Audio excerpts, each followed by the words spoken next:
Well, hello everybody again. Thank you so much for joining us again in the afternoon. We had a very interesting morning, so very nice talks and discussions. So we will start again in the afternoon by entering a new strategic area, actually a new domain.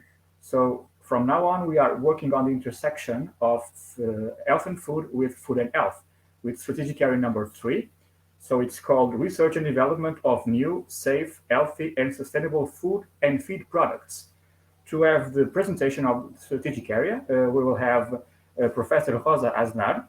Rosa is a professor at University of Valencia. She is the director of the Spanish Type Culture Collection, CECT, and she is also the chair of MIRRI's International Coordinators Forum. So please, Rosa, the floor is yours. Okay, thank you, Luis, for the kind presentation.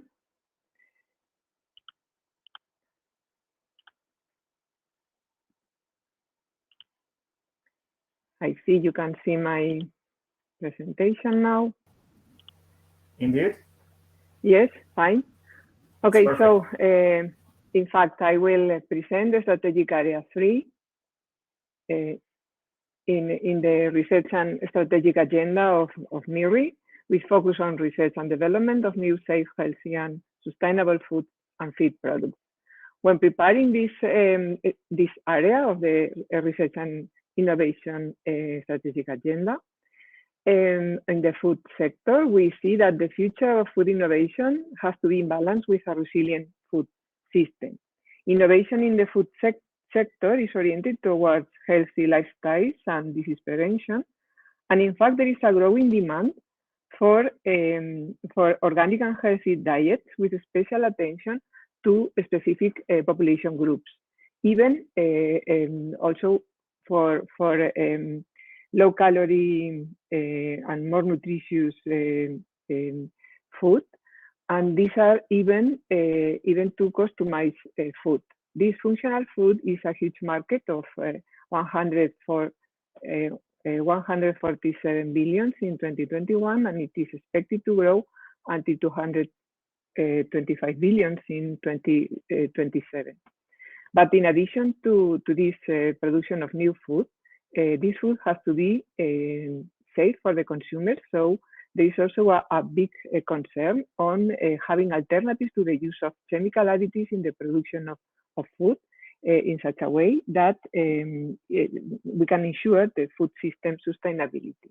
The European Commission is committed to consumers' health in the concept of One Health approach, and also with the planetary limitations in the using the concept of circular bio-based economy, and it is reflected in the from farm to fork strategy and the food 2030 policy. Both are aligned with the Green Deal priorities. In fact, these 2030 targets for sustainable food production are committed to have the reduction on the use of pesticides by 50%, and also the reduction of nutrient losses by 50%, and also the use of antimicrobials also by 50%, while increasing the organic farming by the 25%. There are many microbial solutions which are in line with this 2030 European Union food policy. For instance, microbes can be directly used as food, or also as a source of new proteins, or as supplements for human food and animal feed. The market of functional foods, 40% of them are based on probiotics, which are microbes, as Professor Nelson introduced before in the first session, and also prebiotics. And in addition, 65% of these functional foods are elaborated with the help of microbes. We have to remind the microbial fermentation of food fermentations, which are conducted by microbes. In addition, food gut microbiomes is also a field of study, since this interaction can be a source of novel functional food. For instance, using new products, plant, algal, or fungal-based products that can be alternatives to get proteins and dietary chips or substrates with health-promoting properties. This is within the One Health approach. And taking into account that the agro-food chain generates about 700 million tons of waste each year in Europe, it is also important to take the advantage of using microbes, since the secondary raw materials generated through this agro-food chain can still be substrates to be exploited as carbon and nitrogen sources for microbial fermentation. Thus, in this way, microbes will also contribute to the circular bioeconomy. In addition, microbes can be used to the development for the development of biopesticides and biofertilizers, thus reducing antimicrobials for farm animals and in aquaculture, and therefore protecting animal health and welfare and plants. MIRRI is therefore a key resource for the food system revolution, since MIRRI provides a centralized access to a huge diversity of high quality, legally compliant microbial resources and their metadata, thus accelerating this valorization. But in addition, can provide the complementary expertise of partner organizations in microbiomes, physiology, genomics, and functional analysis of these microorganisms. But in addition, this offer can be is also offered as characterization workflows, thus enabling product developers a fast track in microbe search and selection. As mentioned, these workflows are offered as application-specific and integrated services, and so that in this agro-food domain, for instance, for food production processes, we can offer the complete analysis of food microbiome, going from the metagenomic analysis, but also with the culturomic part, going to getting to the species isolation and identification. Also can be provided an in vitro screening of food preservation activities, like for instance, antifungal or antibacterial, the analysis of relevant metabolites for food production, such as exopolysaccharides, esters, superior alcohols, and so on, or microalgae strain selection and mass culture optimization for aquaculture feed and food ingredients production, as it was explained in the session in the morning for the Juan Luis Gomez from the Spanish Bank of Algae. But also, microbes can be isolated, identified, and characterized, looking for degrading strains that can be useful in the food waste product recycling. In concerning the food safety, genome, it can be, we can offer genome analysis for food safety strain requirements, for instance, looking for antimicrobial resistance, or assessing for the toxigenicity and pathogenicity.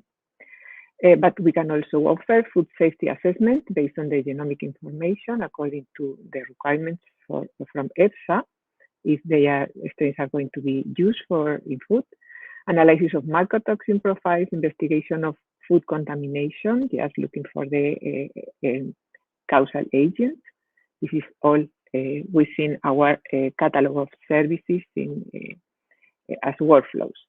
And now I will just let you see two examples from the CCTS Partnering Research Project, how MIRRI is a preferred partner for research and innovation in the domains of health and food.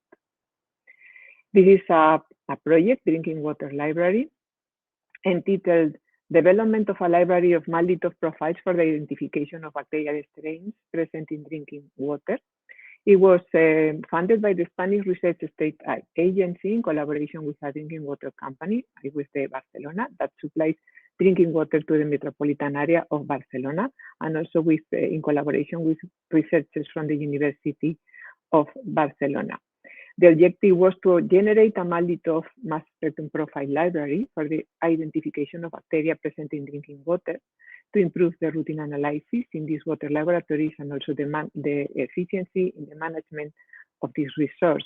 I have to mention that the Malditov mass spectrum profile is a very quick and reliable technique for identification of microbes, but it relies on the use of databases that needs to be quite wide enough to find the proper profile for successful identification.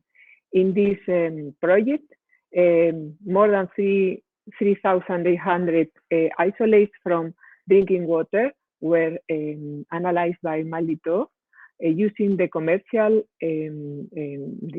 database provided by Bruker, and we see that just 45% were properly identified, while 55% remain unidentified.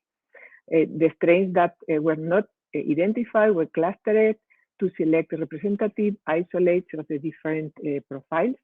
And this one, that were 121, were identified using 16 sRNA sequencing. And also these strains were deposited at the CCT as a background to keep these valuable isolates. In addition to these 121, 199 reference strains from the Spanish culture collection related with drinking water were used to produce the main spectrum profiles, and all these strains were all these profiles were used or constitute the drinking water library. When testing the drinking water library, again through these former isolates, 3,800 isolates, the identification was improved by having 76% of them identified to species level. I have to mention that in this project, some new species and new genera were described. So these were new organisms, not yet in the databases. These results have been recently published in the Water Research Journal, so it is there available if more information is required. Another example is the ProInfant project, which is entitled Vegetable-Based Probiotic Functional Foods for Malnourished Childhood Populations, which is funded by the cited organization, Science and Technology for the Development in Iberoamerica, and also by the participating countries. In addition, it was supported by a biotech company, ADM Biopolis, who was in charge of the production of the probiotic. In all, we were 73 researchers, 9 groups, from 7 Ibero-American countries and also 2 Italian associated groups, so it was a huge project. And the objective was to develop vegetable-based probiotic foods to alleviate chronic nutritional deficiencies and health problems in disadvantaged Ibero-American children populations. In this project, the CCT had a central role,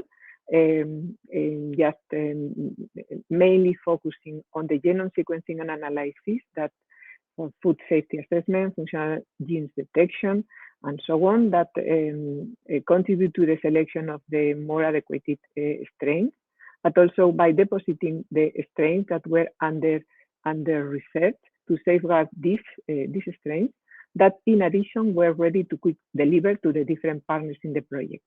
Assessment on the legal use of strains, considering Nagoya Protocol uses, and also MTAs was part of the role of the CCT as well. And we contribute together with the university, the group of the University of Foya, to the design of the functional food. And in close collaboration with the biotech company, the biotech was able to produce the finally selected strain that was sent to Guatemala for the intervention study, just to finish this objective. I have to mention that it has been not yet possible because the pandemic stopped, and it is still pending this intervention study, but it was one of the most objectives or the main objectives of the project. We also contribute with the training of in identification, preservation, and management of bacterial strains to the partners, that were quite a lot of them, starting in managing bacterial strains. And so this genome sequencing and analysis part of the project, as well as the functional food design, have been published in Frontiers in Microbiology, Food Microbiology, and also the description of the new species that is not here, but it is also has also been described and published. Just to finish, I would like to highlight that these two techniques, not only this one, but multi-top mass spectrum analysis and also genome sequencing and analysis are among the general services that are offered through MIRRI. So it is available as a partner in any kind of research. This is all from my side. Thank you very much for your attention. Thank you so much, Rosa, for the presentation. Very clear, very informative again. So let me just remind all the participants, I forgot to mention in the beginning of the afternoon session, that you are invited and most welcome to put your questions on the tab named questions, of course. And we will have our colleague Marta Abramova managing your questions and transmitting them to the speakers when that will be possible. So we are still on strategic area number 3. We will move now for the case presentation. It's about microbial biological resource centers in support of the ecological transition to sustainable and healthy food products. The speaker is Dr. Michel-Yves Mistou. He is the coordinator of the International Center of Microbial Resources, CIRM, at UNRAD, the National Research Institute for Agriculture, Food and Environment in France. So Michel-Yves, sorry, it's also a member of the MIRRI Interim National Coordinator Forum. Michel-Yves, the floor is yours, please. Okay, thank you, Luis. Oh, no, not that one.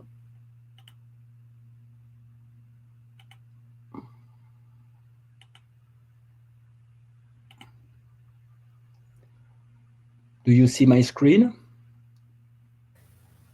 Thank you. We see it. You're with it? Okay. So thank you, Luis, for the presentation.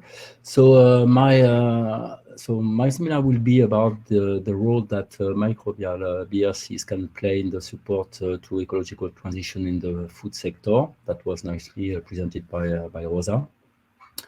And I will do that by presenting an example of one project which is driven by one BRC of the CIRM, which is about the characterization of microbiota associated with fermented vegetables.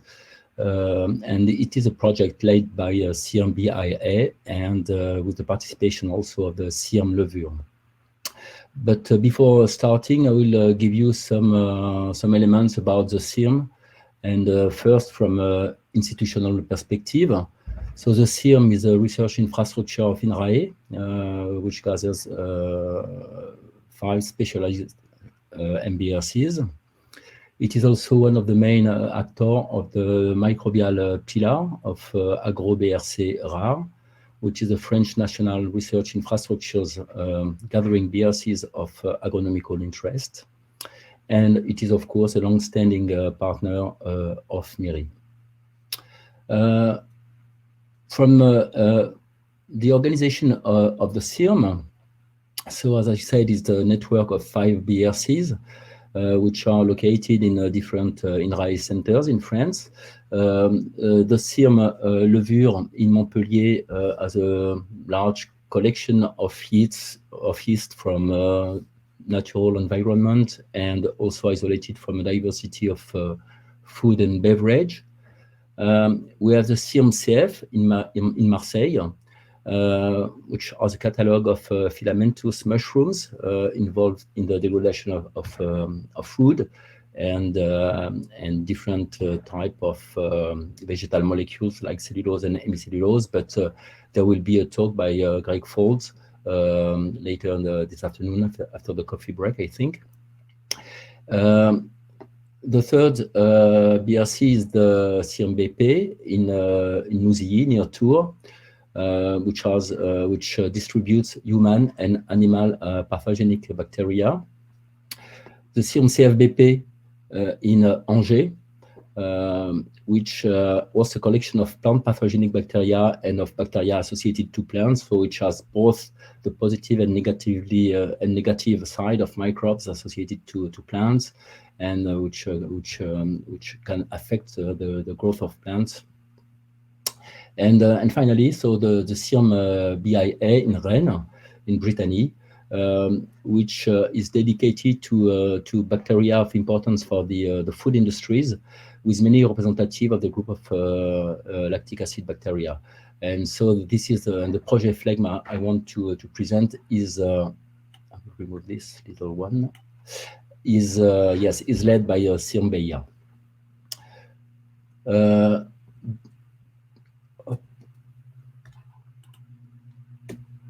Okay, just to mention that the 5 BRCs of the CIRM are well positioned in the strategic research and innovation agenda of MIRRI, as they are involved in 6 out of the 7 different MIRRI strategic areas which have been defined in the agenda. The CIRM BIA catalog, it is on the pie chart. This is a schematic representation of the diversity present in the catalog of the CIRM BIA. It displays also the type of fermented products the strains hosted have been isolated from. And as you can notice, historically, the collection was built essentially from dairy products. And one of major objective of the CIRM is to continue to enrich this catalog, but to diversify the food matrix used to sample and to isolate microbes. And so there is a strong focus right now on the plant matrices, because we think there are a lot of opportunities in the food sectors by using the plant matrices as matrices for new and innovative food. An important point also to note, which has also been mentioned by Rosa, is an important axis of action is to boost the genomic and the phenotypic characterization of strains which are hosted by the BRCs. Actually, around 50% of the catalog of the CIRM BIA have been fully sequenced, and we have in our plan of action for the next 5 years to reach almost 100% of the catalog to be sequenced, and it is in fact part of our key performance indicator that we will reach this objective. A few examples of recent research projects in which the CIRM was involved and which were focused on the microbial characterization of vegetal food matrices. The bakery RNA project, looking on the microbial diversity in a traditional sourdough used for traditional bread making. The Lam Zayed project, which was interested in the traditional fermented wheat from Algeria. Or the pig yeast RNA project, which focused on the microbial diversity associated to grape must used for winemaking. What I just want to mention is that in the course of all these projects, dozens of new strains have joined the collection, and so this research project of exploration of bioprospection of new food matrix are really important for us to enrich our catalogs. But what is the context of the phlegma project, the one I will describe in more details now? So, in fact, the phlegma project lies at the intersection of 3 different perspectives. First, from the economic side, it is a project funded by regions. The Brittany and Pays de la Loire, the 2 regions funding this project, are is the third French area for vegetable production, and the production reach around 2.4 billion euros per year. So it is an important economic part of the region. The second point is that, as was also mentioned by Rosa, this sector is characterized by high level of waste, and it is estimated that from post-harvest to distribution, there is around 20% of the production which is lost in this sector. And the third point is market opportunity. In fact, we know that vegetarian food market is increasing at a very high rate, and around 20% per year. In France, it was 24%, but it is the same in all Western European countries. The second perspective I would like to mention is the consumer perspective. The consumers, they want to put more diversity in their plates. They want to eat less processed food.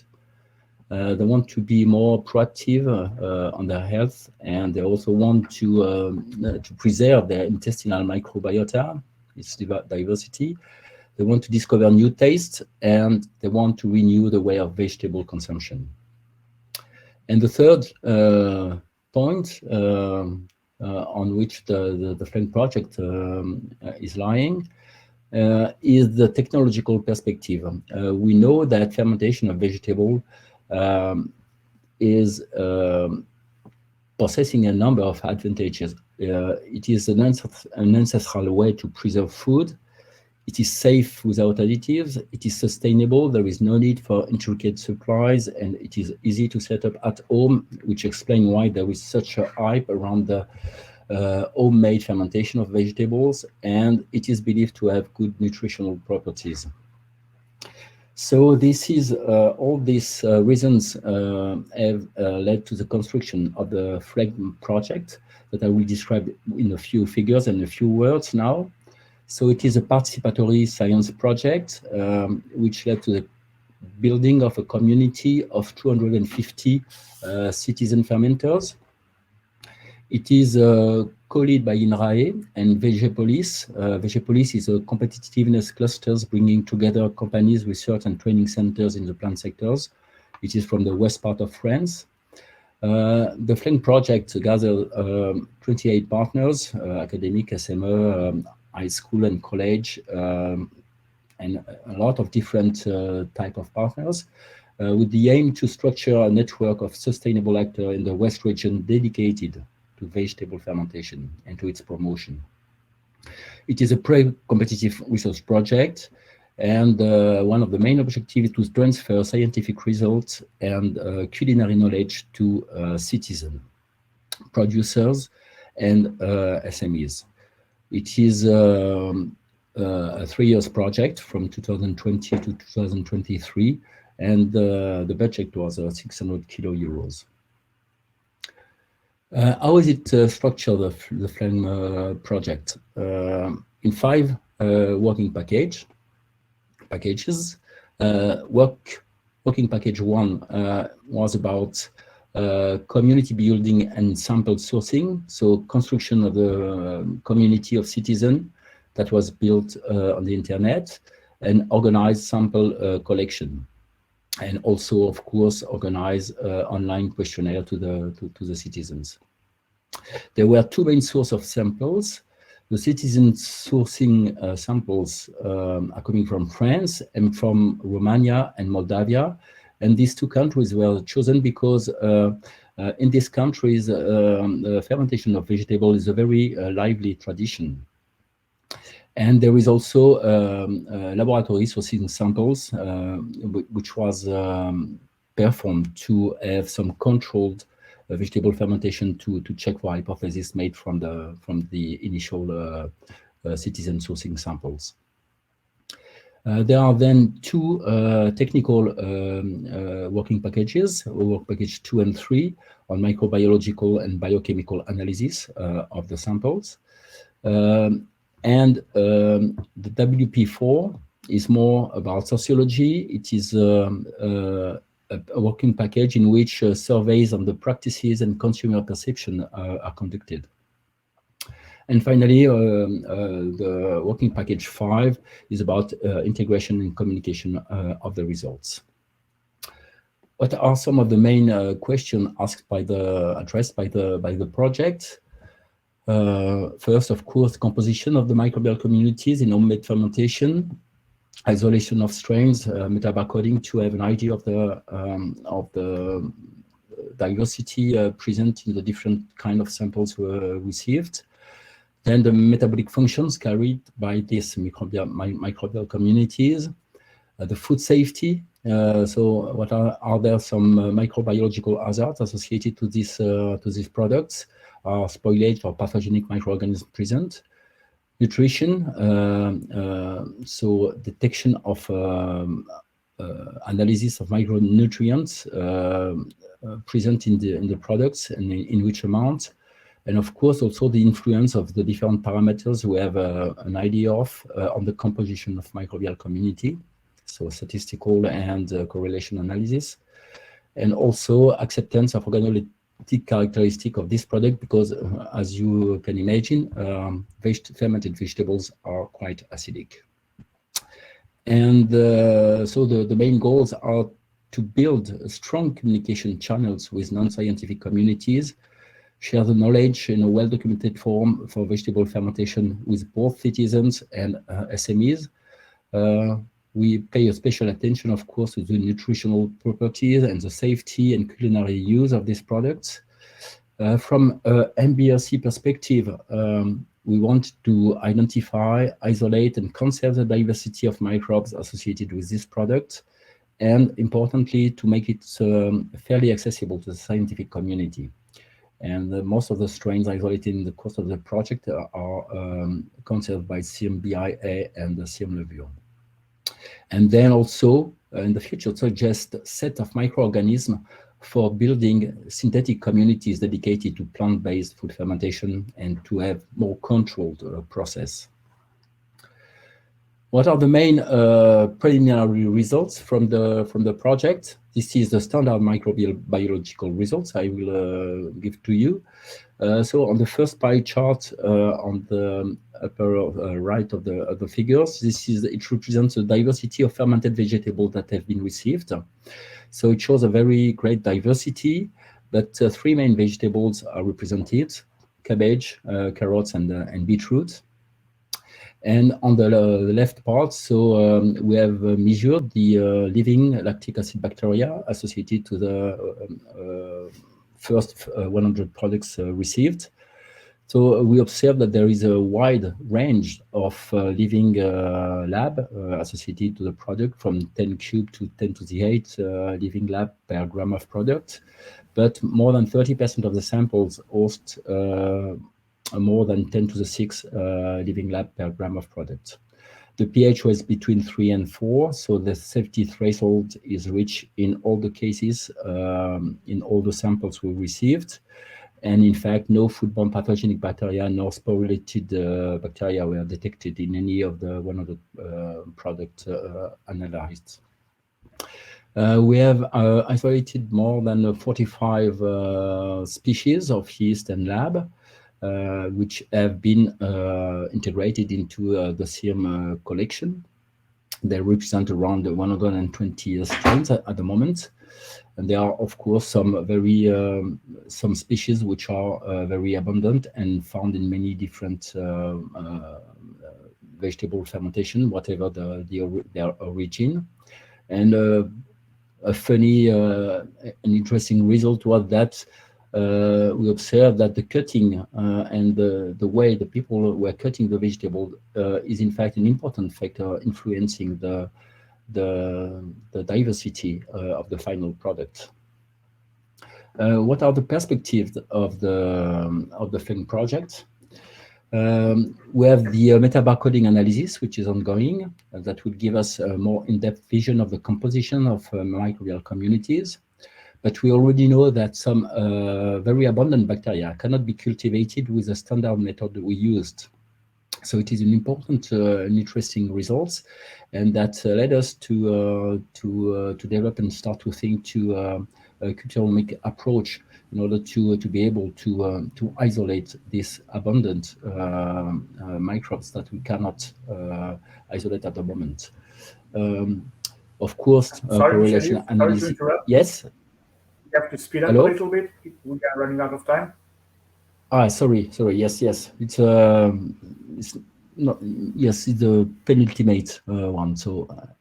And so genomics will be performed, and we will also continue to develop the communication channel with citizens and SMEs. Two projects will use the Flame dataset and collections, SimFood ANR that will start next year, or shotgun metagenomics for metabolic modelization, and the Harmony project to improve the metagenomic protocols. And all these projects will use the dataset and the collection of samples that has been collected in the project. And to conclude, I think that some ideas were given by Phlegm, which is in fact a bioprospection project. It highlights that there are important food matrices which have not yet been fully explored because, in fact, the time are changing, and we have no the volunteer to explore new kind of food. And so it is part of the reason why bioprospection is important.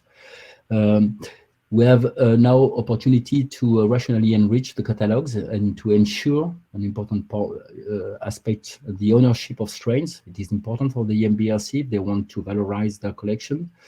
It gave us also the opportunity to position BRCs in the microbiota and culturomic area, which is of course a front of science in microbiology. And we hope to contribute to innovation by providing set of strains associated to wanted properties. This is in relationship with microbiota rather than individual strains. So thank you, and sorry if I've been a little bit longer. No problem. Thank you so much, Michel, for this presentation, for sharing these very nice examples of projects coming from SILM and Henri. Marta, I believe we have one question for Michel. Is that correct? Hello. Well, actually, there was one question for the presenter from the last session.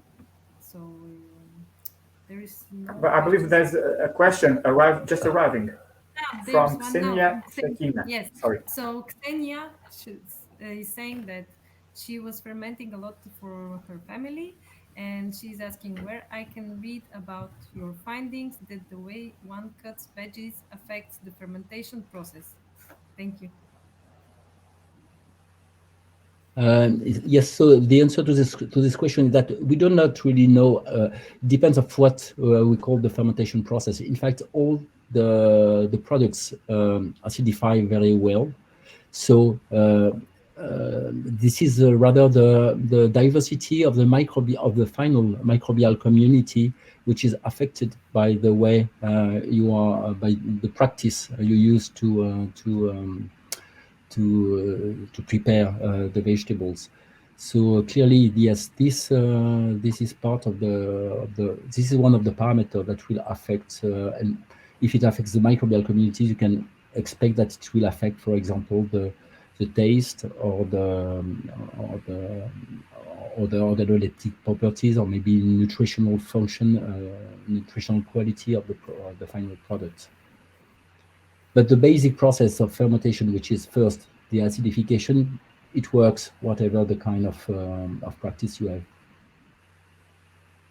Okay, good to know also for me. Thank you, Michel. So we can now proceed to strategic area number 4. I will be giving the floor now to Dr. Paris Lascaris. Dr. Paris Lascaris is a researcher at the National and Capodistria University of Athens. He will be talking about resources and methods for biological management of soils and crops. So MIRRI's strategic area number 4. Please, Paris, go ahead. The floor is yours.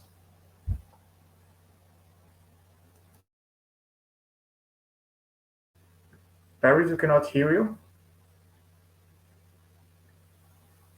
I believe you're muted.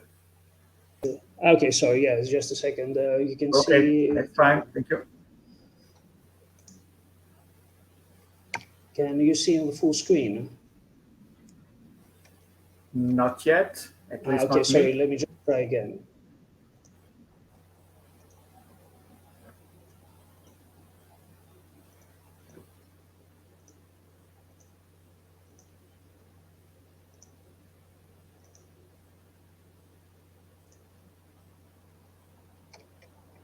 Sorry about that. Okay, can you see the PowerPoint slide now, full screen? Yes, indeed, thank you. Okay. So my talk will be, as the title says, about the resources and methods of biological management of soils and crops. And healthy soils are essential for a number of reasons, including for sustaining plant and animal productivity, for providing food and clean water, to mitigate climate change, maintaining biodiversity, and supporting human health and habitation. And regarding soil health, it is estimated that around 60 to 70% of EU soils are unhealthy. And soil microbes contribute to 80 to 90% of the soil's biological activity and play a critical role in maintaining soil health, ecological functions, as well as crop production. And these biological properties of the soil are crucial for its quality and are better indicators of soil health than physical or chemical properties. Though, of course, physical and chemical properties are also important and worth monitoring. And of course, a very important interaction is between plants and the microbes. And soil microbes play a vital role in a number of functions for plants, including nutrient transfer, nitrogen fixation, soil litter decomposition, for the solubilization of inorganic minerals, for the stimulation of plant growth through phytohormones, on the antagonism towards pathogenic microorganisms that helps keep plants from getting diseased, and mitigation of soil stress if there's a large amount of salt in the soil. You can see that in this graph, for example, it shows that symbiosis helps plants grow, and it keeps pathogenic bacteria and pathogenic fungi from interfering with plant growth. And because of that, plants can be used to promote microbes can be used to promote plant growth.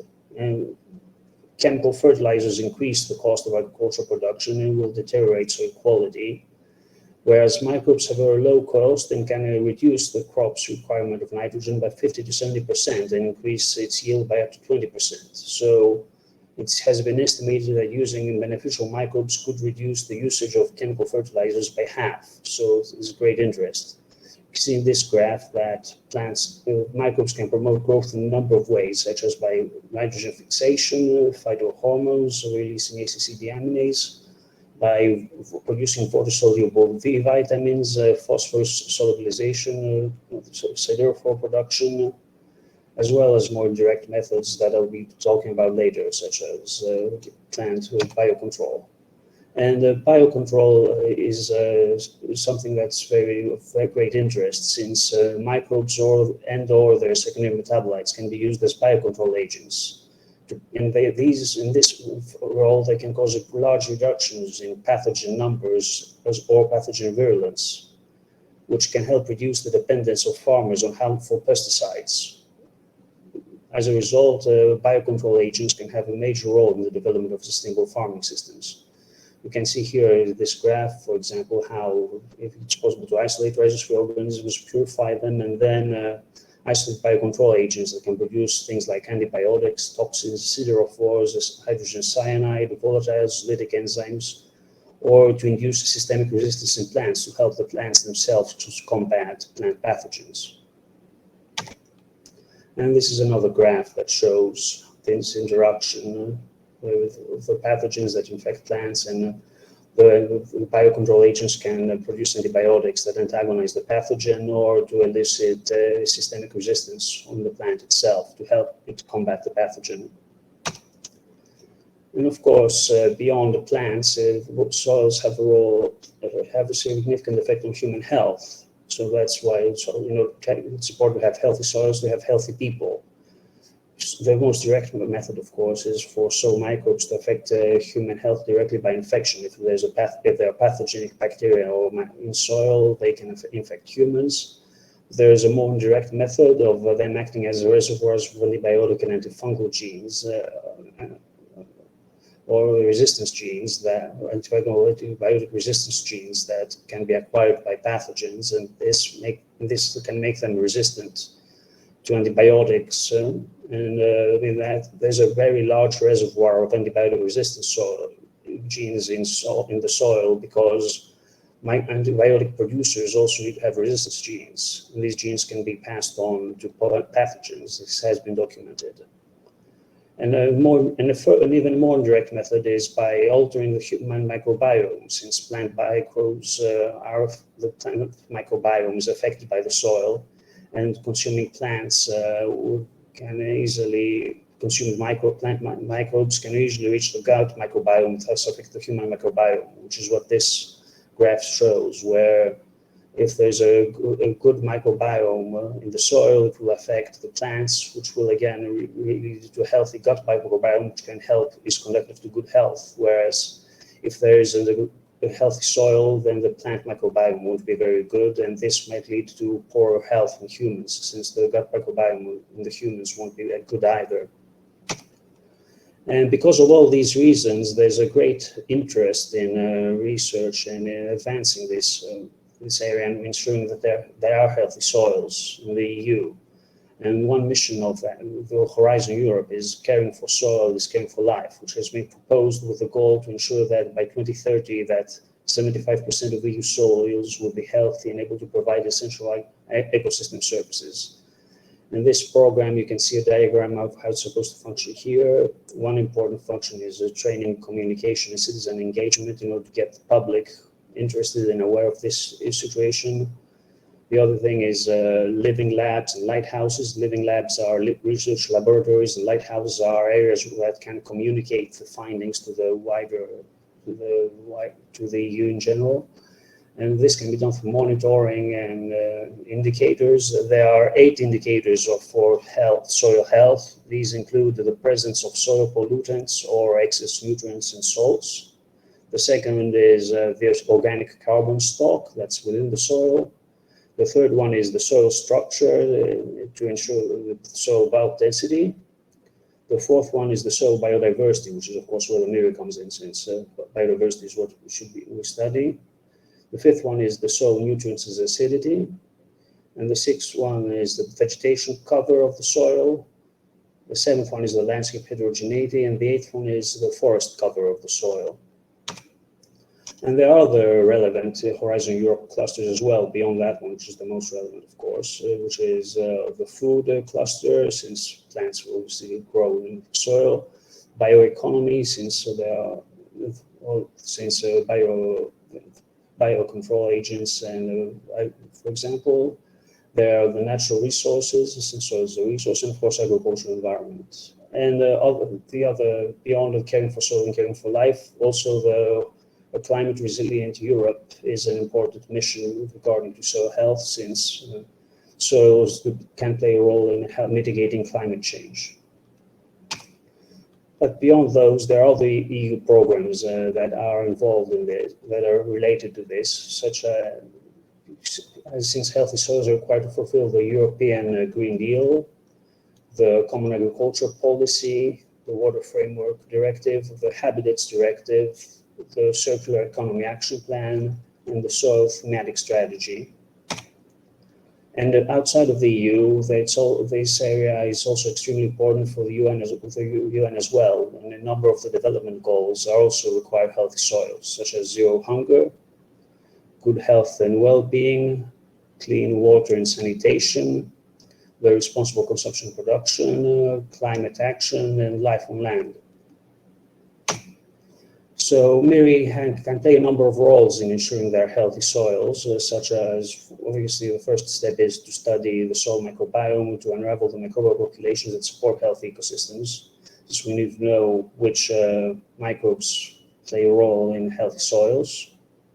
Then monitoring soil biodiversity in order to ensure that biodiversity isn't lost, since this is important for healthy soils. Again, assessing soil health, this involves monitoring soil biodiversity, as well as the other indicators I mentioned before. Isolating, and then of course beyond that, we can go into isolating, identifying and providing microbial strains that are able to improve soil biochemical cycles. And also, MIRRI can also contribute by developing biofertilizers and alternative to chemical fertilizers or biocontrol agents as an alternative to pesticides that can lead to ecological agri-food production. So in conclusion, healthy soil is the product of a healthy microbial consortium. Healthy soils are essential for providing needed food and water, as well as for have healthy human beings. Microbes play a vital role in plant growth, and microbes can be employed as natural pesticides and fertilizers with considerable environmental benefits. And the biocontrol management can improve soil health and plant growth, and is a promising technology for the Farm to Fork EU initiative that was mentioned by Rosa in the previous talk. And MIRRI can help implement all of the above. So thank you very much.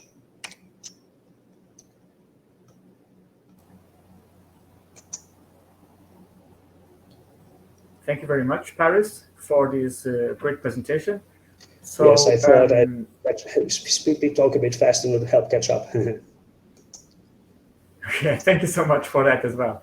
So we are actually on time.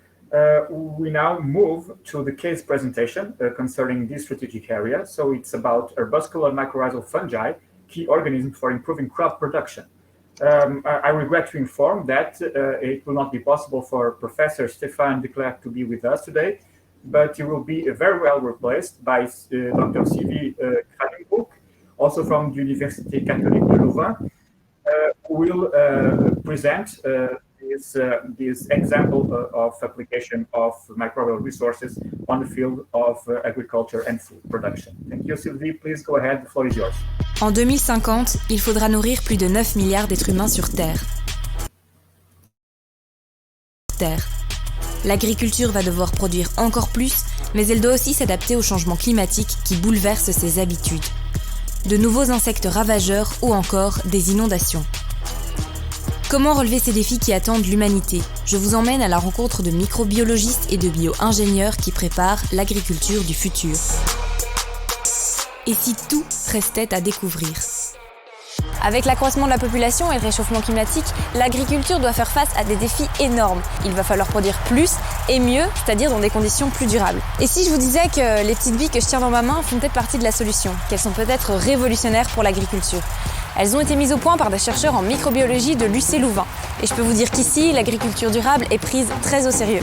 Je vous emmène à la rencontre du professeur Stéphane de Clercq qui va nous expliquer un petit peu plus en quoi consistent ces petites billes. Bonjour Laure. Bonjour Stéphane. Alors, est-ce que tu peux nous en dire un peu plus sur ces petites billes ? Alors ces petites billes, en fait, ce sont des petites structures qu'on a créées au laboratoire et à l'intérieur desquelles on va avoir des micro-organismes. Alors il faut savoir que ces organismes ont la particularité d'aider le développement des plantes. Donc lorsqu'on applique ces champignons-là aux plantes, eh bien, elles vont avoir une croissance qui va être améliorée. Elles vont être également plus résistantes à un certain nombre de stress. Et concrètement, comment on va utiliser ces petites billes sur le terrain ? Alors concrètement, ce qu'on va faire, c'est qu'on va isoler ces micro-organismes. On va les identifier, on va les reproduire en masse et on va les mettre dans ces petites capsules. Et ensuite, ces petites capsules, eh bien, on va les utiliser sur le terrain, par exemple avec des semoirs, sur des tracteurs. Et donc, on a un très grand spécialiste ici de la vie du sol qui s'appelle Hugues Fallis. Et donc, on va avoir le plaisir de pouvoir le rencontrer, qui nous parle un petit peu de l'importance de tous ces micro-organismes, de tous ces organismes qui se développent dans le sol. Alors spécialiste, je ne sais pas, mais en tout cas la vie du sol m'intéresse beaucoup dans mon métier d'agronome et d'exploitant agricole. Dans le sol se passe énormément de choses. Il y a une vie qui est extraordinaire, on n'en connaît encore que 5%. Mais en tout cas, cette vie du sol permet de nourrir nos plantes. Ici, on peut voir des légumineuses avec notamment des nodosités dans lesquelles se trouvent des bactéries qui sont capables d'utiliser l'azote de l'air et d'en donner un peu aux plantes. Donc c'est l'exemple le plus facile à voir, à observer dans nos champs de symbiose en fait entre la vie du sol et nos plantes. Dans cet échantillon vivent des milliers de micro-organismes différents. Le travail des scientifiques, c'est donc de partir à leur découverte. Alors Stéphane, nous sommes sortis des champs et nous arrivons maintenant à l'université. Quelles sont les prochaines étapes dans ton laboratoire ? À partir du sol qu'on a prélevé, on va tamiser ce sol, on va isoler les champignons qui se trouvent à l'intérieur du sol, on va les identifier. Et une fois qu'on aura identifié les différents champignons, on va les tester sur les plantes, voir les champignons qui sont les plus efficaces pour ensuite les utiliser et retourner au champ pour améliorer la croissance des plantes. Qui dit micro-organisme dit taille microscopique. C'est donc un travail minutieux qui attend Monica, rendu possible par des outils de pointe. Tu peux regarder qu'il y a des spores de différentes couleurs. On a des noirs, des jaunes et un peu transparents. Et du coup, on utilise chacune pour identifier quelle espèce ça correspond. Bonjour Sylvie. Bonjour. Donc je reviens d'avoir vu Monica qui m'a demandé de t'apporter ceci. Elle a isolé les spores. Donc maintenant, c'est quoi la prochaine étape ? Eh bien, je vais prendre cette spore et je vais la réassocier à une nouvelle plante afin de permettre au champignon de refaire son cycle de vie et de produire des nouvelles spores. De cette façon, on aura isolé une souche pure ou une espèce pure et on pourra alors l'identifier et réutiliser les nouvelles spores produites pour les expériences au champ ou en laboratoire. Nous entrons dans la serre collection de la Mycothèque de l'Université catholique de Louvain qui abrite des centaines d'échantillons différents provenant des 4 coins du monde. La plante va rester ici en croissance pendant environ 6 à 8 mois pour que le champignon puisse continuer à établir son cycle de vie, produire de nouvelles spores. Pour comprendre les interactions entre les champignons et les plantes, les chercheurs font de la culture in vitro. Cela leur permet de visualiser ces échanges et de comprendre comment les deux organismes interagissent. On va aller voir Bérangère qui va nous expliquer tout ça. Je suis en train d'étudier un peu plus précisément l'interaction plante-champignon.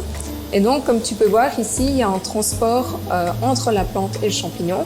Donc, on a un flux ici du champignon vers la plante. Et dans ce sens-là, on a un flux de la plante vers le champignon. Et donc, on a une interaction et ça permet aux deux de vivre correctement. Qu'est-ce qui t'a donné envie de venir travailler ici ? J'étais attirée par tout ce qui était nature. Mes études, je les ai faites parce que ça permet de toucher un peu à tout, mais aussi d'être sûr d'avoir un boulot varié plus tard et n'être pas bloqué dans quelque chose. Tout d'abord, la bioingénierie, c'est vraiment un sujet qui est vraiment très chouette parce que ça nous permet de rencontrer plein d'espèces, plein de mondes dont on n'avait absolument pas connaissance avant, par exemple celui des champignons qui est vraiment fantastique, et celui des plantes également d'ailleurs, et la relation entre elles surtout, parce que la mycorhize, donc l'association entre une plante et un champignon, c'est vraiment quelque chose qui est très récent et dont on ne connaît absolument pas du tout tous les tenants et aboutissants.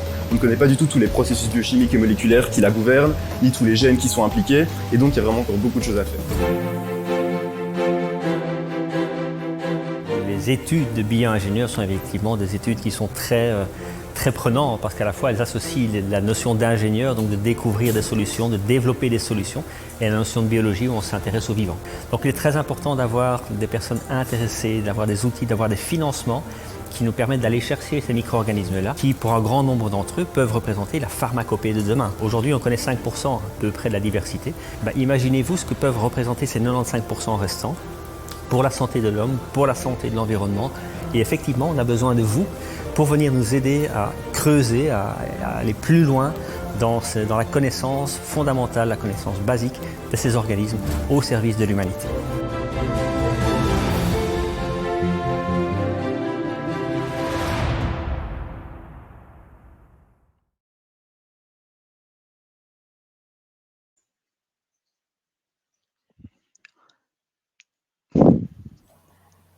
So that's end the video.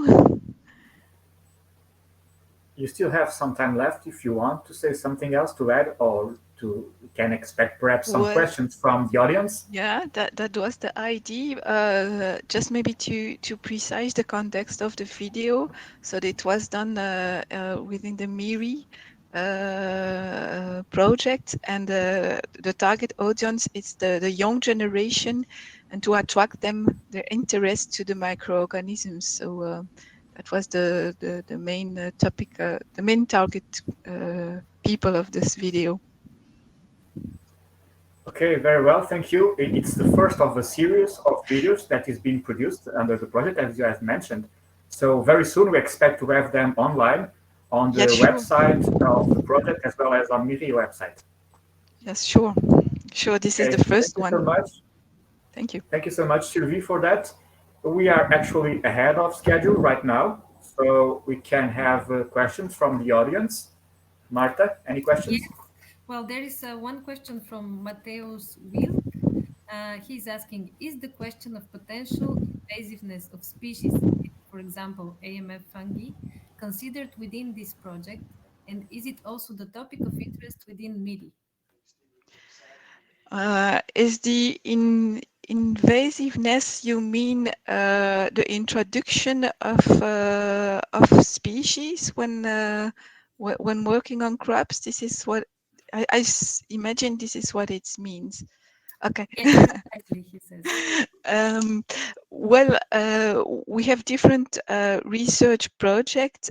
In MIRRI, our contribution was more for the dissemination of this video and training and trainings. But in the laboratory, we have different research projects in which we take that, of course, into account.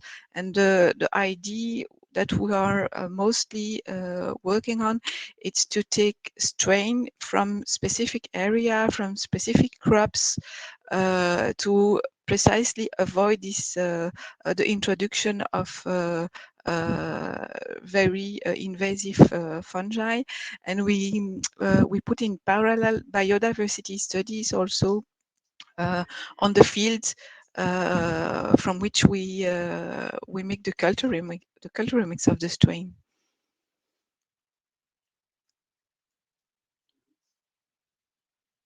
Okay. Thanks. Thank you. So, any further questions? There is no more questions in the chat. Probably I have one question, Okay. if I can allow myself. Go ahead. Probably it's both for Paris and Sylvie. I was asking myself, probably a bit pessimistically, are there still healthy soils anywhere? If yes, where? And can we use them as a model for recreating new soils, healthy ones? I mean, there will be soils that are not as disturbed. I mean, obviously humans have gone across the world, and you can find there are people everywhere. So, but yeah, there will be different levels of soil disturbance and different levels of soil health. So yes, I mean, according to the criteria used by the EU, it's been estimated that around 30% of soils are healthy within the EU. So it's not that there are no unhealthy soils based on the criteria that are used to measure these. So yeah.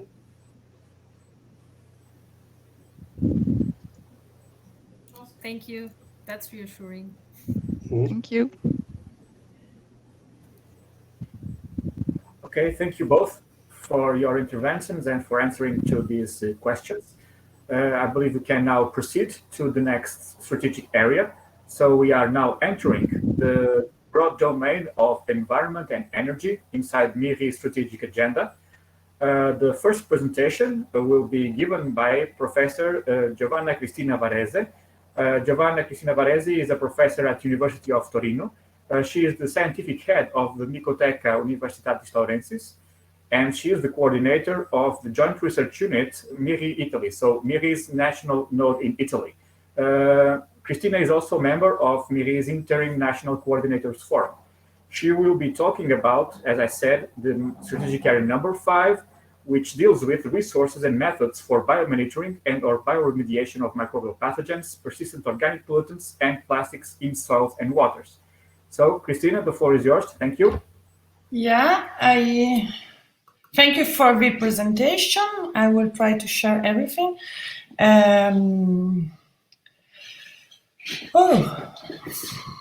Why I can't share? I think you already share my screen. Is it true? Yes, we can see it. Okay, so thank you very much. Let's start to talk about pollution and environmental technology. So air, soil, and water pollution is a serious problem worldwide. And we have to keep in mind that pollution is the world's largest environmental threat to health. that right now kills about 3 million of persons every year and cause many disabilities.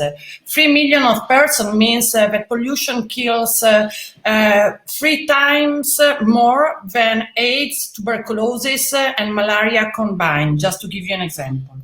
So, pollution endangers planet health, destroy ecosystem, and has a severe implication for sustainable development, since it stagnates economic growth.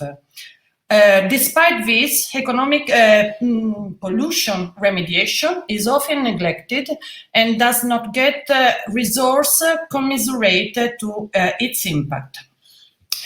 Pollution is costly. Just to give you an idea, about 4.6 trillion per year is the cost of this inaction.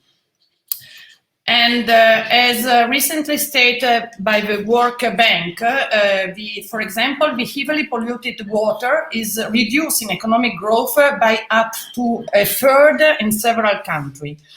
And no country is unaffected by this kind of pollution. It's just the cocktail of pollutant we have to face that is changing. And the same is true for soil. Soil management and remediation is really costly. In Europe, it's about 6.5 billion per year. But this cost is really nothing compared to the direct and indirect cost we have to pay for the different impact that soil pollution has on different ecosystem services. And here is the number of the estimated potentially contaminated sites in Europe, 2.5 million. 340 sites have already been identified and require remediation, but in many cases, take care to the Bordeaux color. The only remediation which is foreseen is dig and dump. That simply means that pollutants are moved in another place.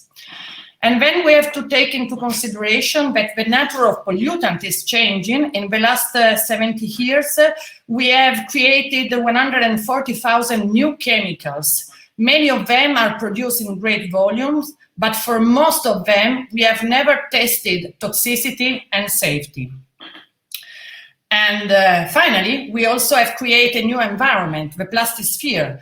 Now we know that plastic is everywhere, in soil, in water, in the air, and there is great concern about the health effect, especially of ingested or inhalated microplastic. Just to provide you a data, on average in Europe, each of us eat 5 grams of plastic every week. That means that we eat the equivalent of a credit card. So it's really a serious problem. But on the other hand, we are also aware now that microorganisms are almost always associated to plastic, and many bacteria and fungi have been already demonstrated to be able to degrade to different extent plastic, and so research on plastic degradation and possible reuse is really impressive. So what I want to show you with this first slide is that there are some shocking data about pollution, and pollution is often neglected by the funding agency worldwide, but we can help to make the difference. From one side, governments must really implement programs to reduce pollution and to support the bioremediation program. On the other hand, research institutions together with private companies can provide eco-friendly solutions. And indeed, within MIRRI, we have all the expertise and the technologies to provide a new solution for the environment, harnessing the microbiological resources. Pollution prevention and remediation can be really high costly effective, helping to improve health, to reduce climate impact while boosting bioeconomies. There are really very many examples which demonstrated how the economic and social return of investment in environmental remediation. I just gave you an example for Italy. A few years ago, it has been estimated that an investment of 10 billions for the reclamation of the most contaminated soil in my country in 5 years would create 200,000 jobs, an increase in production of 20 billions, and the direct return to the government of about 5 billions. So bioremediation, it's really something important, an important tools for environmental engineering. And we usually in bioremediation try to harness live organisms, mainly microorganisms, trying to neutralize or remove harmful pollutant from contaminated soil or water. Usually we try to boost microbial action, mainly correcting the environmental conditions to create, let me say, a comfort environment for selected fungi, bacteria or algae, that in turn degrade pollutant, trying to rectify most situation in a relatively short time and in a sustainable way. Thank you to the new technologies, as you can see here, bioremediation is also an economical tools, and that is one of the reasons why now bioremediation is the main choice for remediation of soil and water in North America. We have to state that Europe is in late on this specific topic, and according to me, one of the main reasons is the lack of awareness and knowledge in politicians, administrators, but also in the staff of the small and medium enterprises which work on this sector. Indeed, if properly applied, bioremediation is for sure the safest and least invasive soil and water technique available to clean the environment. And here I try to list the measured benefit of bioremediation. It's a natural process with almost no harmful side effect. In most of cases, we can carry out the treatment in situ. It's quite quickly. We need minimal equipment. It's really cost effective. And last but not least, usually we got very high acceptance, both from the Life Society and the regulatory authorities. So I want to briefly summarize the successful stories that has been carried out in Italy in one of the most polluted sites located in the northern part of Italy, in Fidenza, where by means of a life project called BioRest, we aimed at restore the ecosystem functions of a huge contaminated areas of about 150 square meters nearby the city center.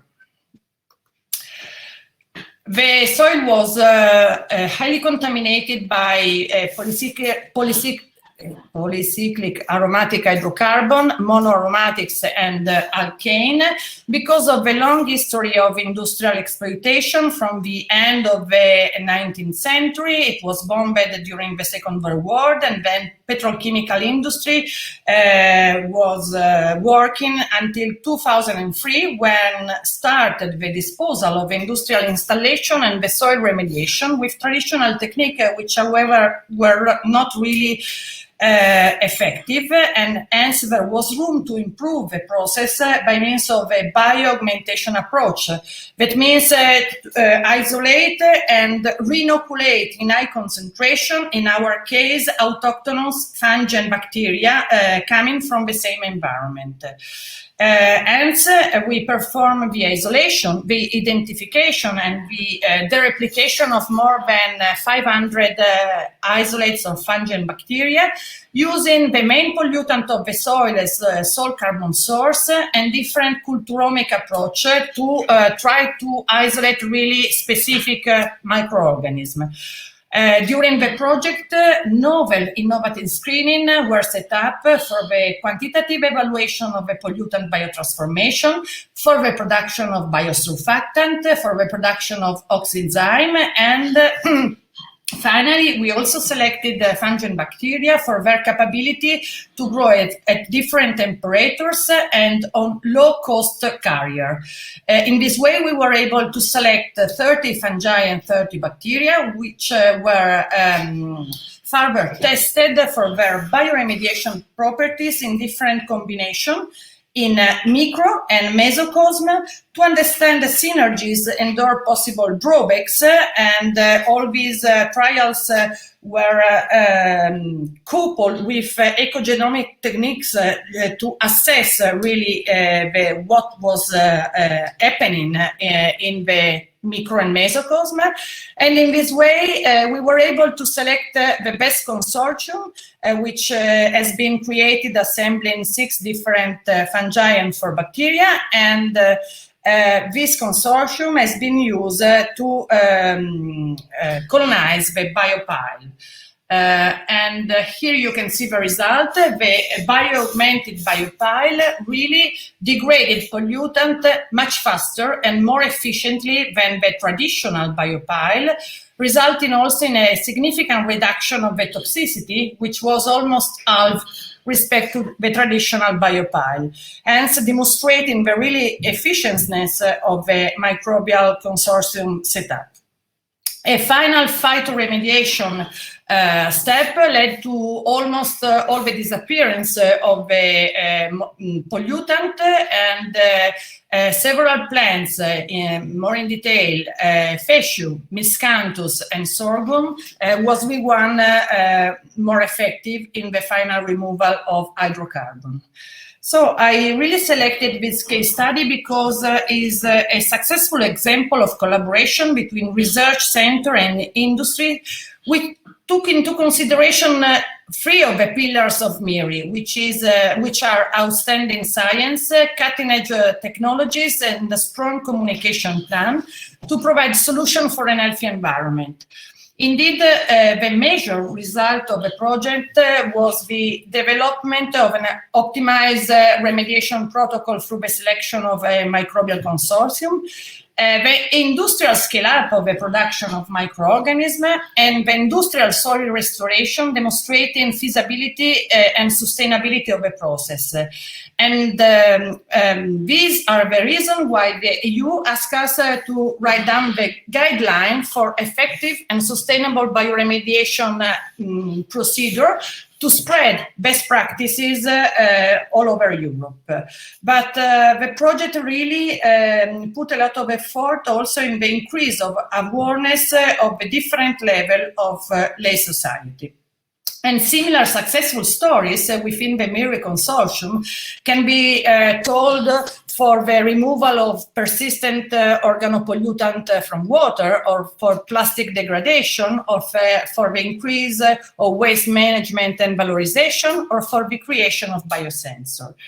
Hence, in conclusion, MIRRI, thanks to the human capital of the staff working in the different institutions, the broad range of microorganisms, and the capability of isolate and characterize new microorganisms, the cutting-edge, the capacity building, and also, for sure, the training, dissemination, and communication project can provide really different tools to boost the environmental biotechnology, helping in reaching the global and European goals that the policymaker and all of us wish to achieve.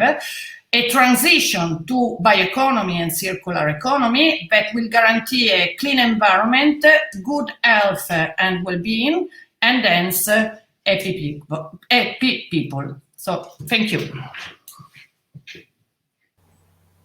Thank you so much, Christina, for this great presentation. Very interesting examples of collaborative work inside MIRRI and its partner organizations.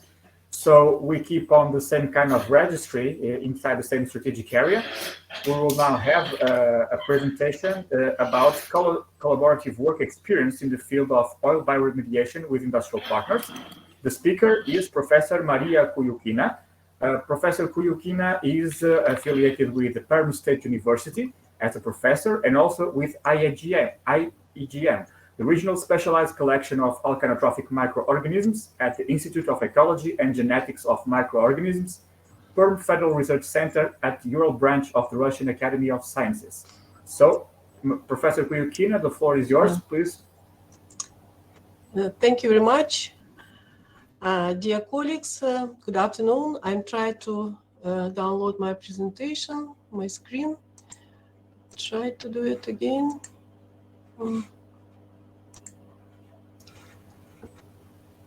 Okay. Is it okay now? Not yet. Okay. Sorry for that. I think I need to ask for help to download my. We can see a screen, yeah, my but PDF, not the presentation. This is strange. Sorry for that. Just.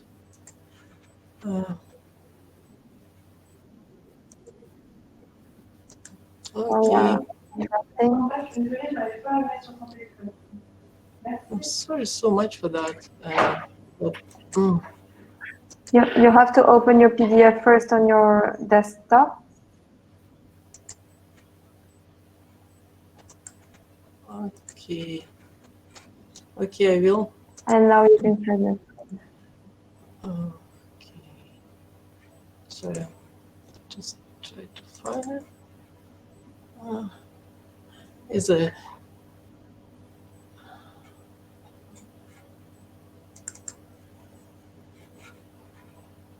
Is it okay now?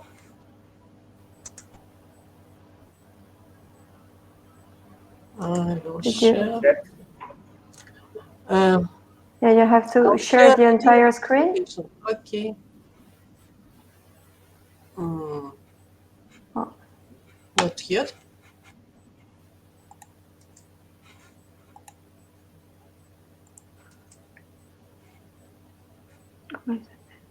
Maybe I'll try to do it again. The screen. No. I'm so sorry. Okay.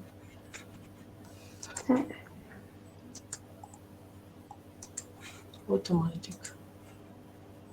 It works when I was training, but now it doesn't work. Moderator, could you please? Thank you very much. Thank you very much. So I will talk about our experience in oil bioremediation with industrial partners. And I represent Perm Federal Research Center, which is an Ural branch of the Russian Academy of Sciences. I live in Perm, which is quite a nice city located on Kama River, but it's also industrial city. And main industries are oil and gas production, chemistry, heavy machinery, electronics, and aircraft engine. Can you hear me? Is okay? Yes, perfectly. Loud and clear. Thank you. Sorry for asking. Okay. So, and Perm Krai is one of the large oil producing area in Russia. So our first cultures of hydrocarbon oxidizing bacteria were taken, actually isolated from the samples which we took in the oil field around Perm. Later, we took samples from another parts of former Soviet Union and air, snow, soil, water, and ground samples. And nowadays, our IGM collection of alkanotrophic microorganisms contain more than 3,000 non-pathogenic cultures of actinobacteria, mostly of the genus Rhodococcus. So we provide users with biodegraders of organic pollutants and producers of some valuable metabolites like amino acids, biosurfactants, enzymes. And here is a table with pollutants which could be metabolized by our collection cultures, ranging from gaseous, liquid, solid, alkanes, acids, alcohols, aromatics and polyaromatic compounds, and also nitrogen, sulfur-containing heterocyclic compounds, and mixed industrial mixtures like fuels, crude oil, cutting fluids, surfactants, and antibiotics. And these activities were approved for our collection strains in our laboratory. And biotechnological potential of IGM collection is quite wide. I will focus only on two dimensions: is biodegradation of organic pollutants and bioremediation of oil-contaminated soil. And just to remind that we are focusing on Rhodococcus, which belongs to phylum Actinobacteria, class Actinomycetia, and they play an important role in natural biodegradation of hydrocarbons, and also they are known for great variety of metabolized substrates. So they are called the masters of catabolic reactions. And if you look at the biosafety potential risk issues, you can see that among Actinobacteria of Mycolata group, only two genera, Rhodococcus and Gordonia, possess minimal numbers of opportunistic species and no pathogenic, and this feature pathogenicity is quite well studied within this genera, so they are good candidates for the industrial applications. And again, the Rhodococcus advantages, I already mentioned, is low pathogenicity, no antagonistic and toxic reactions, and they have no catabolic repression, which is important, so they can metabolize complex recalcitrant organic compounds in a co-oxidation process. Also, they have oligotrophic properties and extremely resistant to harsh environmental conditions.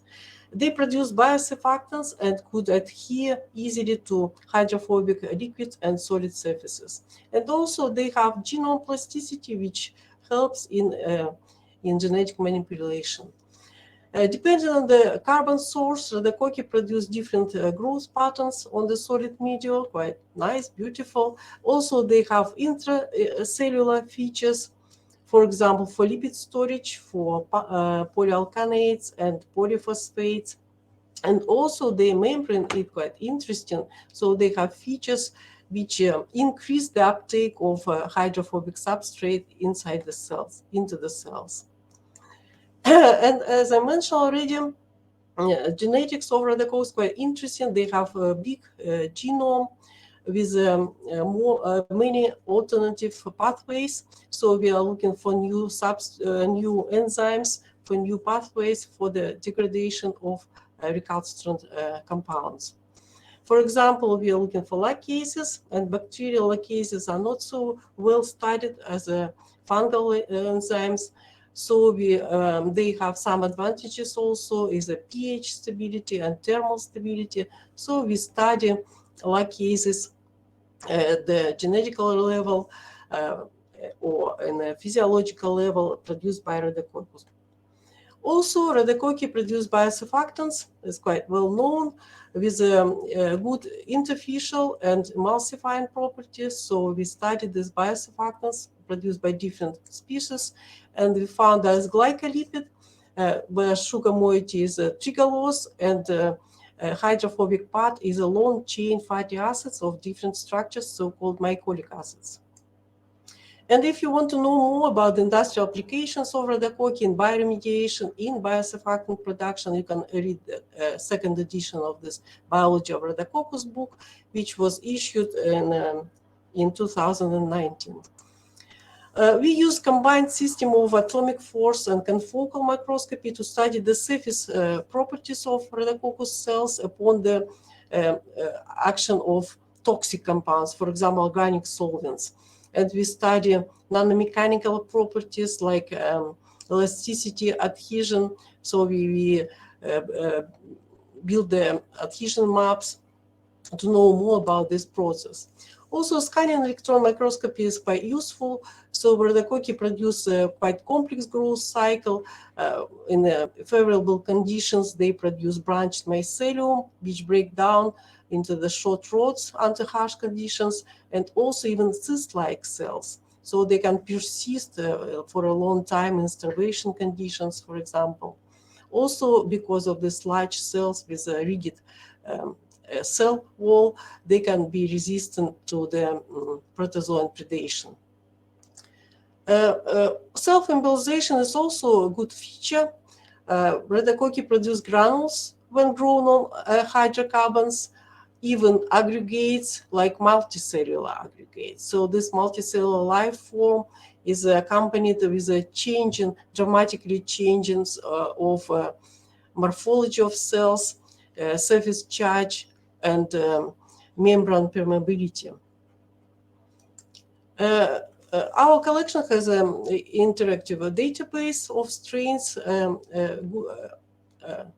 organic pollutant degraders, and you can see that some useful properties could be found on this database, like accumulation of heavy metals, degradation of pharmaceuticals or ceramic materials, production of cholesterol oxidase, biosurfactants, and also some information about genome sequencing, about preservation condition and morphology of cells. Also, we have an online catalog. Is a basic information about our strains could be found by users with also some useful properties and with references, literature references. We work in collaboration with physics and chemists from Perm Federal Center, so we use their methods to study, for example, adhesion of rhodococci cells to the solid surfaces. It's important for the development of immobilized biocatalysts.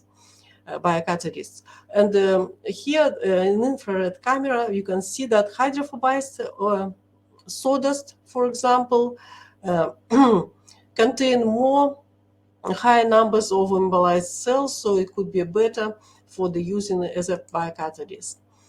And here are some parameters of a biocatalyst based on modified sawdust adsorb rhodococci, and they have quite nice water and hydrocarbon adsorption capacities, catalytic activity, and also they can be stored up to 8 months before the usage.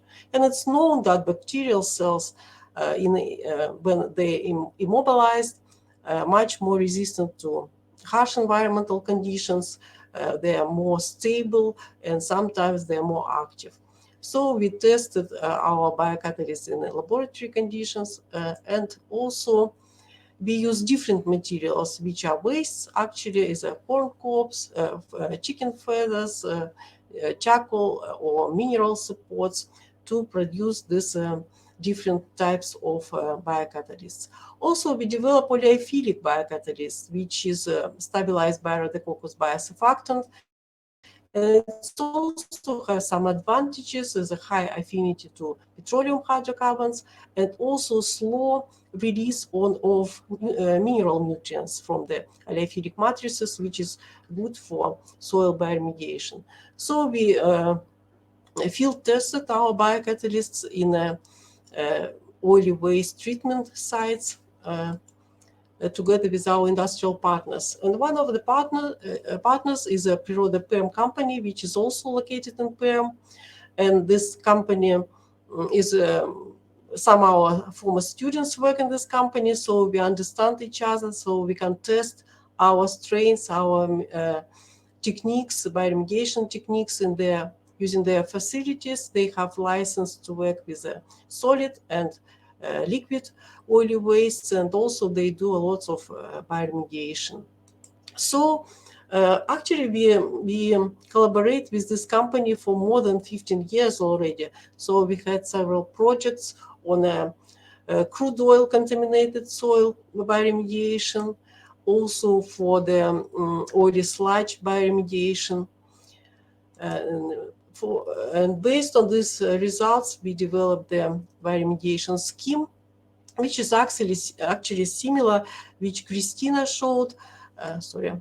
And it contained, depending on the contamination concentration, it includes soil slurry bioreactor and composting or soil biopeels or land farming cells. And depending on the final risk assessment results, this clean soil could be used for technical, forestry, and even agricultural purposes. And this is the recent activity in collaboration with another company, Vostok, which is located in Kirov, another city. So we treated oil sludge left after refinery So it's dusty sludge, and total petroleum hydrocarbon content decreased by 5 times after 1.5 years. And it's decreased, the toxicity of this sludge decreased from the hazard class 3, which is according to Russian Federation classification of hazard, moderately hazard, to the class 4, low hazard.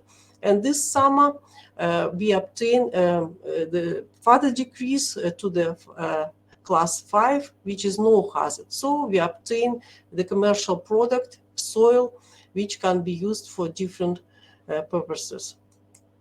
And we are open to cooperation because we have many PhD students and undergraduates from Perm State University. So we are looking for exchange for the participation in the joint projects. Thank you for your attention. Thank you so much, Professor Koyukina. It's indeed a great example about an extremely relevant application of microbes for a very relevant purpose, but also in terms of the collaboration between a research infrastructure, a collection in this case, and an industrial partner. So I think it's a great way to end this part of our webinar. We do have time for 1 or 2 questions if someone wishes to. Marta, any questions on the chat? Yes, we just got one from Mateus Wilk. So I will read it to you. Does IEGM collaborate or consider collaboration with GBIF, the Global Biodiversity Information Facility, to widely share information on the distribution of microorganisms from the collection? Or this is rather impossible due to the patent potential of the strains in possession? Thank you for the question. We try to participate in any international collaborations. Also, the information about our strains is downloaded on a global catalog, and we are the members of World Federation for Culture Collection, so the information could be found there as well. And we will be glad to participate in this biodiversity activities as well. Yeah, thank you. Thank you.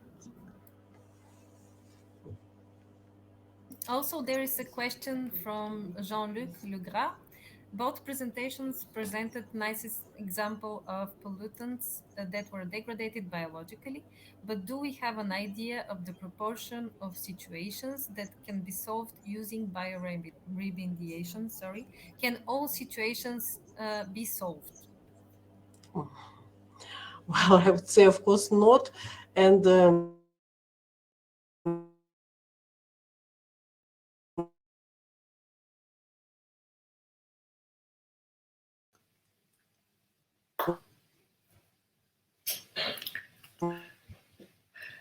may I try to answer since Maria seems to have some problem? Yes, please go ahead. Yeah, indeed, for sure, not all the situation can be solved, but according to a lot of experiments worldwide, most of the organic pollutant could be degraded in some way by different group of microorganisms. So in most of cases, we only have to select the proper microorganism and to understand which are the environmental conditions we have to set up for make them able to perform the degradation. Thank you. we usually will.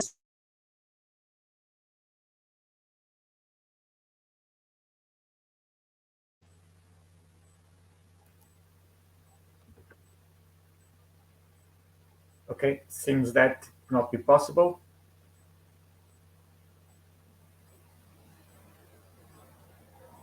I think we lost Maria. We don't have. Yeah, I think so. We don't have any more questions in the chat. Okay, so we can have now the coffee break, if you agree.